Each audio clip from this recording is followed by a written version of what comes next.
கருப்பு ட்ரெய்லரு சத்தியமா சூப்பரா இருக்கு. இந்த அளவுக்கு எக்ஸ்பெக்ட் பண்ணல. ஆனா அந்த பையன் சாய் அபியங்கர் இந்த படம் சைன் பண்ணும்போது எவ்வளவு கிரிட்டிசிசம் வச்சாங்க தெரியுமா? ஒரு ஆல்பம் பண்ணிட்டா ஒரு ஆப்பர்ச்சுனிட்டி கொடுத்துருவீங்களான்னு எவ்வளவு கேள்வி கேட்டாங்க தெரியுமா?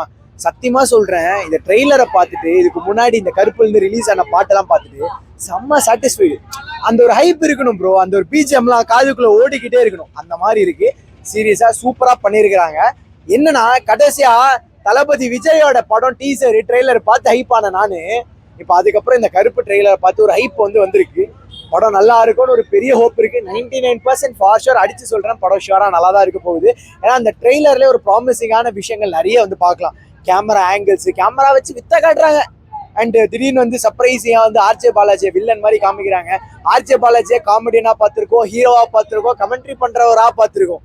வில்லனா பார்க்கும்போது அது இன்னுமே மாசா இருக்க போகுது அப்படின்னு நினைக்கிறேன். அண்ட் இங்க நிறைய ரெஃபரன்ஸ், நிறைய இந்த சென்டென்ஸ் எல்லாம் உள்ளுக்குள்ள வச்சிருக்காங்க. பீக் சினிமா லோடிங், அவ்வளவுதான் சொல்ல முடியும். கங்குவால நிறைய ட்ரால் பண்ணாங்க, பட் அவருக்கு தேவையான ஒரு கம்பேக்கு இந்த நேரத்தில் அவரோட கம்பேக் பக்காவா இருந்தது வைங்களேன். 2026 நிறைய பேருக்கு ஹோப் நிறைய இருக்கும்னு நினைக்கிறேன். ஏன்னா இப்போ டிவிகே ஜெயிச்சிருச்சு, பேக் டு பேக் சிஎஸ்கே ஜெயிச்சிட்டு இருக்காங்க. இதெல்லாம் நிறைய பேருக்கு பாசிட்டிவ் சைன், நிறைய பேருக்கு இது ஒரு மோட்டிவேஷனா இருக்கும். அந்த வரிசையில கருப்பும் சூப்பரா ஆயிடுச்சுன்னு வச்சுக்கோங்களேன். ஷுவரா எல்லாருக்குமே ஒரு நல்ல இயரா இது அமையும்னு நினைக்கிறேன். சூர்யா லுக் வைஸா அப்படியே கருப்பசாமி, அப்படியே அந்த எப்படி சொல்றதுன்னா அந்த இந்தியன் ரூரல் ரா அந்த ஒரு மேல் அந்த ஒரு மாஸ்குலினிட்டியை சூப்பரா காமிக்கிறாங்க. அந்த மாஸ்குலினிட்டி எந்த அளவுக்கு எம்ப்ரேஸ் பண்ணி காமிக்க முடியுமோ அந்த அளவுக்கு சூப்பரா காமிக்கிறாங்க.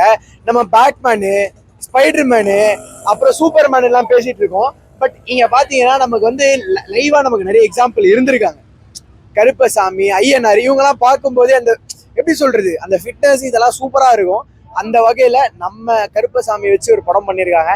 கரசாமி எனக்கு பெருசா கிளிக் ஆகல, பட் கருப்பசாமி கிளிக் ஆகும்னு நம்புறேன். அந்த நம்பிக்கையை ஆர்ஜே பாலாஜி காப்பாற்றுவாருன்னு நினைக்கிறேன்.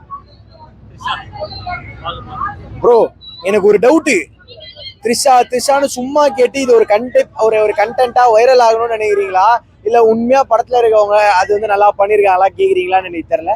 படத்துல ரோல் நல்லா தான் இருக்கு, நல்லா தான் பண்ணியிருக்காங்க. அது விஷுவலா இன்னும் படத்துல தியேட்டர்ல போய் பார்த்தா நல்லா இருக்கும்னு நினைக்கிறேன்.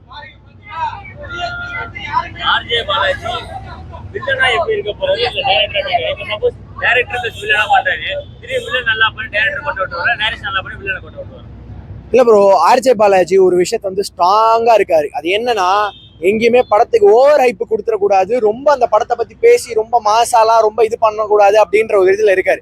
சார் கரெக்டா என்னென்ன தேவையோ அதை பத்தி தான் அந்த எக்ஸ்ட்ரா பாட்டு கூட ரிலீஸ் பண்றேன், எக்ஸ்ட்ரா விஷுவல்ஸ் கூட ரிலீஸ் பண்ணேன். அந்த வகையில நம்ம அவங்க படம் நல்லா இல்லைனா கூட அவங்கள போட்டு அடிக்க முடியாது. நம்ம தான் அதை ஹைப் பண்ணிட்டு இருக்கோம். படம் ஒரு சூப்பரா இருக்கும், நம்புவோம், பார்ப்போம். எனக்கு ரொம்ப பிடிச்சிருந்துச்சு. நான் பாத்தீங்கன்னா ஒரு Suriya fan. As a Suriya fan எனக்கு ரொம்ப பிடிச்சிருச்சு. லுக் வைஸா இருக்கட்டும், த்ரிஷா மேம் காண்டதாகட்டும், எல்லாமே சூப்பரா இருக்கு. அதே மாதிரி சாய் அபியங்கர் எல்லாம் சாதாரணமா இடம் போட்டாங்க. ஆனா உண்மையிலேயே சொல்றேன், நீங்க ஹெட்செட் எல்லாம் போட்டு பாட்டு கேட்டீங்கன்னா பயங்கரமா இருக்கு. எனக்கு தெரிஞ்சு தியேட்டர் எக்ஸ்பீரியன்ஸ்ல சில பாட்டுலாம் தியேட்டர்ல பார்க்கும்போது ரொம்ப சூப்பரா இருக்கும். அந்த மாதிரி பண்ணியிருக்காரு. இப்ப வந்த வரைக்கும் பாட்டு எல்லாமே ஓகே, நாங்க 4 பேர் இல்லைன்ட்டு அது வரைக்கும் சந்தோஷம். மற்றபடி எல்லா பாட்டுமே உண்மையிலே நல்லா தான் இருக்கு. நிறைய எக்ஸ்பெக்ட் பண்றோம். அதே மாதிரி ஆர்ஜே பாலாஜி வில்லனா போட்டு ஒரு சர்ப்ரைஸ் கொடுத்துருக்காங்க. ஸோ இதை அவ்வளோவா ஒன்றும் அவங்க ட்ரெய்லர்ல எதுவும் காட்டிட கூடாதுன்றதுல கரெக்டாக இருந்திருக்காங்க டீம் பாத்தீங்கன்னா. ஸோ அவங்க நிறைய விஷயம் பாத்தீங்கன்னா தியேட்டர் எக்ஸ்பீரியன்ஸ் தியேட்டர்ல காட்டுறதுக்காக யாரெல்லாம் இருக்காங்க, எந்த மாதிரியான இருக்க போகுதுன்னு சொல்லிட்டு காமிச்சிருக்காங்க. ரொம்ப நல்லா இருக்குது. ஆனா எவ்வளோ ஹைப்பே இல்லாம இருக்கு இந்த படம். கன்ஃபார்மா இது ஹிட்டாக நாங்கள் எக்ஸ்பெக்ட் பண்றோம் அஸ் அ சூர்யா ஃபேனா. ஏன்னா சமீபகாலமா எந்த படமும் பெருஞ்ச நினைச்ச அளவுக்குலாம் போல, கங்குவெல்லாம் போட வச்சு அடிச்சாங்க எங்களை. ஸோ அந்த மாதிரி இருக்கும்போது ஒரு கம்பேக்கா இருக்கும் நாங்கள் எக்ஸ்பெக்ட் பண்றோம். இருக்கணும் அஸ் அ சூர்யா ஃபேனா இருக்கணும். ஏன்னா பார்த்தீங்கன்னா கடைசியா சிங்கமோ என்னமோ வந்துச்சு ப்ரோ. அதுக்கப்புறம் பாத்தீங்கன்னா நல்லா இருந்துருக்கு படம். 2 படம் வந்துச்சு, ஓடிடியில போயிடுச்சு. அப்படியே இருந்தாலுமே கம்பேக் கொடுப்பாங்க நான் எக்ஸ்பெக்ட் பண்றேன். அதே மாதிரி சூர்யா சார் சொன்ன மாதிரி தான், ஒரு படம் நல்லா இருந்தா நல்லா இருக்குன்னு சொல்லுங்க, நல்லா இல்லைன்னு சொல்லுங்க. அவரே சொல்லியிருக்காரு. அது ஏன் படமா இருந்தாலும் நல்லா இல்லைன்னு சொல்லுங்கன்னு சொல்லியிருக்காரு. ஸோ அந்த மாதிரி தான் இருக்கும். இவங்க ட்ரோல் ஓவரா பண்ணியிருக்காங்க சூர்யா சாரை. எங்க ஃபேன்ஸையும் வச்சு செய்வாங்க, தவளைன்னு சொல்லிட்டு கலாய்ப்பாங்க. ஸோ அதுக்கெல்லாம் ஒரு பதிலடி கொடுக்குற மாதிரியே இருக்கும். நாங்கள் எக்ஸ்பெக்ட் பண்றோம். May 14th blast confirm. Sai அபியங்கருக்கு இன்னொரு ஓஎஸ்சி எல்லாம் கேட்கறதுக்கு நாங்கள் கன்ஃபார்மா வெயிட் பண்ணிட்டு இருக்கோம். சூர்யா சாரை திருப்ப பிக் ஸ்கிரீன்ல பார்க்கறதுக்கு நாங்கள் கன்ஃபார்மா வெயிட் பண்ணிட்டு இருக்கோம். அதே மாதிரி ஃபைட் சீக்வன்ஸ் நிறைய இருக்க மாதிரி இருக்கு, அதுக்கு தான் வெயிட்டிங். ஃபைட் சீக்வன்ஸ் வந்தாலே போதும், தியேட்டர் பிளாஸ்ட் ஆகும். கன்ஃபார்மா சூர்யா சார் கம்பேக் கொடுப்பாரு. திடீர்னு சர்ப்ரைஸ் பண்ணியிருக்காரு. அது நம்ம ஃபுல்லா பார்த்தா தான் தெரியும். இந்த ட்ரெய்லர் அப்பப்போ வந்துட்டு போற மாதிரி இருக்கு. அவர் வில்லனை அக்செப்ட் பண்ணிக்கிற அளவுக்கு அவரு அந்த ரோலுக்கு ஜஸ்டிஃபை பண்ணிருக்கணும். ஜஸ்டிஃபை பண்ணிட்டு தான் ஏத்துப்பாங்க. அவர் பண்ணுவாங்க நம்புறோம். ஏன்னா ஆர்ஜே பாலாஜி நம்ம அசால்ட்டா இது பண்ணக்கூடாது. எல்கேஜில வந்து பார்த்தா நல்லா பண்ணிருப்பாரு. மூக்குத்தி அம்மலாம் வந்து அவர் தான் one of the directors. So அந்த மாதிரி இருக்கும்போது இவ்வளவு பெரிய ஸ்டாரை வச்சு அவர் நல்ல படம் தான் கொடுப்பாங்க நம்புறோம். அதே மாதிரி த்ரிஷாவும் சூர்யா சார் ரொம்ப நாள் கழிச்சு நடிச்சிருக்காங்க. அந்த பேருக்காக கன்ஃபார்மா வெயிட் பண்றோம்.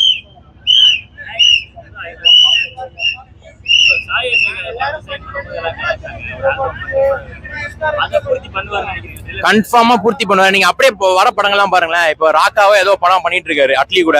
அது கூட மேக் வே ஃபார் த கிங்னு சொல்லிட்டு செம்மையா பிஜிஎம் போட்டுருந்தாரு. இப்போ இதுக்குமே வந்துட்டு பாத்தீங்கன்னா கருப்பு பாட்டுக்கு எல்லாத்துக்குமே வந்து 4 பேரை தவிர மற்றபடி எல்லா பாட்டுமே வந்துட்டு பாத்தீங்கன்னா நல்லாவே இருக்கு. பிஜிஎம் பக்காவா இருக்கு. ஸோ அதுக்காக தான் நாங்கள் வெயிட் பண்ணிட்டு இருக்கோம். அதே மாதிரி மெலோடி இருக்குன்னு சொன்னாங்க. அந்த மெலோடிக்காக நாங்கள் வெயிட் பண்றோம். நல்லா இருக்கும்னு நினைக்கிறேன். ஏன்னா இப்போ டியூட் மாதிரி ஒரு மெலோடி கொடுப்பாரு நாங்கள் எக்ஸ்பெக்ட் பண்றோம். கருப்பு டைலர் ஓகேமே தான் இருக்குது ப்ரோ. ஆனால் இந்த டைலர்லேயே பார்த்தா ஒரு கிராமத்துலேருந்து ஒரு அட்வொகேட் ஆகி அது நாட்டுக்காக பிரச்சனையா ஒரு பெண் உரிமை பற்றி பேசுகிறாரா ஒரு எல்லாமே சுற்றி அந்த டைலர்லேயே காட்டுறாங்க. நம்ம படத்தை பார்த்தா தான் தெரியணும். படத்தை போய் நம்ம பார்த்தா தான் எதுக்காக நம்ம சோஷியலாக எமர்ஜென்சிக்காக இது பண்ணுறாரா நம்ம பார்த்தா தான் புரியும். இது வில்லன் மாரி தெரியல ப்ரோ. சும்மா ஒரு ஃப்ரெண்டுக்குள்ள அதுதான் இருக்கும். ஆனால் வில்லன் வந்து ஒரு சர்ப்ரைஸை தான் வச்சிருக்காங்கன்னு நினைக்கிறேன். எனக்கு தெரிஞ்சு அவரே எடுத்துட்டு அவரே வந்தா ஒரு காமெடி ஆயிடும். ஏதோ ஒரு 2 பேர்ல ஒரு காமெடி சீன் வந்து அதை அப்படி காட்டுறாங்க. ஒரு மக்களுக்கு அதுதான் நினைக்கிறேன். ஒரு காமெடி அவங்க ஃப்ரெண்ட்ஸுக்குள்ள ஒரு காமெடி சீனு முறைக்கிற மாரி எதனா ஒரு கேஸ் நான் பார்க்குறேன். மத்தியா எடுத்துருவோம் ஒரு காமெடியா திரும்ப நான் ஏற்றுக்கிறேன். நான் ஒரு கேஸ் எப்படி பண்ணுறேன் சொல்லிட்டு ஒரு முறைச்சிக்கிறமே அதுமாரி காட்டுவாங்க. நான் நம்புறேன் என்னோட பாயிண்ட் ஆஃப் வியூல. நல்லா இருக்கு. அண்ணி வந்து அழகா இருக்காங்க. துர்ஷிதா அண்ணி வந்து அவங்க காஜேஷ் தான் நடிப்பு அறுக்கி அவங்க வந்து நடிப்புக்கு சக்கரவர்த்தி பேர் பண்ணுவாங்க. அவங்க வந்து சொல்ல முடியாது. சூர்யா சார் வந்து இந்த படம் கம்பேக் கொடுக்கும்னு நினைக்கிறேன். ஏன்னா சாய் சின்ன பையன் மியூசிக் பேக்ரவுண்ட் மியூசிக் அந்த மாரி போட்டிருக்காப்புல. இப்போ ஏஆர் ரஹ்மான் அப்புறம் அனிருத்த வரைசில இவர் இந்த சின்ன பையன் உங்களை 15 படம் ஒரு லைன் அப்ல வச்சுன்னு இருக்காப்புல. அவர் ஃபியூச்சர் எங்கேயோ போகுது. அவர் அப்பாயிண்ட் பண்ணதுக்கு அப்புறமே வந்து பாத்தீங்கன்னா அவர் வந்து சரியில்லை ஏன் வீட்டை கொடுத்தீங்கன்னு சொல்லிட்டு சொன்னாங்க. சாய பயங்கர அவர் எப்படி பண்ணியிருக்காரு இது வரைக்கும் கேட்ட வரைக்கும்? ஃபர்ஸ்ட் நானும் ஆரம்பத்துல ஏன்னா சின்ன வயசுலேயே டப்பு தூக்கி எல்லாருக்கும் ப்ரோ. இப்போ நாட்டை தூக்கி ஒருத்தர்கிட்ட கொடுக்கலையா என்ன நடக்கும்போது இப்போ வந்து காமிச்சிட்டாங்க. இவர் 4 நாள் இப்படி காமிச்சிட்டாங்க. இப்போ 5 வருஷம் நான் நடக்க போது ட்விஸ்ட்லாம் எல்லாம் நடக்க தான் செய்ய போகுது. புரியுதுங்களா? போட்டு போக்க மக்கள் வாட்ச் பண்ணி தான் இருப்பாங்க எப்படின்னு. இப்போ 2 பேர் வேணாலும் ஒரு மாற்றத்தை மாறப்போகுது. வாட்ச் பண்ணி நம்ம பார்க்க தான் போகிறோம். அதுமாரி தான் என்ன கேட்டீங்க? அதுமாரி தான் ப்ரோ நான் சொன்ன மாரி தான். இப்போ சாய் சின்ன பையன் இப்போ எப்படி பண்ணுவார் ஒரு நம்பிக்கையில் கொடுத்துருக்கான். நல்லா பண்ணுறாரு. ஒரு அதான் சொன்னேன் ஏஆர்குமான் இந்த அரசியல் அனிருத் அரசியல் இவர் பண்ணுறாரு. இப்போ ஒரு படம் வந்து 2-3 படம் ஃப்ளாப் ஆயிடுச்சு. மியூசிக் நல்லா ஹிட்டாக இருக்குது. இப்போ பெரிய படம்னா இதுதான். அவருக்கு பெரிய பட்ஜெட் பெரிய ஆக்டர் ஹீரோ மாஸ் இந்த சீன் வச்சு பண்ணுறது மியூசிக் பண்ணுறது இதுதான். அது நல்லபடியாக கொடுப்பாருன்னு நினைக்கிறேன். ஆனால் ஃபேன்ஸுக்கு திருப்தி பண்ண ஒரு டாப் ஸ்டார் வச்சு நம்ம எடுக்கிறோம். எந்த விதம் பேக்ரவுண்ட் மியூசிக் ஒரு மாஸ் சீன் குறையக்கூடாதுன்னு சொல்லிட்டு அவர் இன்டென்ட்டாக ஒர்க் பண்ணிக்கிறாரு. இல்லை தெரியுது படம் வந்தவங்க எப்படி நல்லா இருக்குமா நல்லா இருக்காதா என்ன மாதிரி சொல்ல வந்திருக்காங்க மக்களுக்கு என்ன விழிப்புணர்வு தர போகிறாங்க. நம்மளுக்கு படம் பார்த்தா தான் நம்மளுக்கு புரியும்.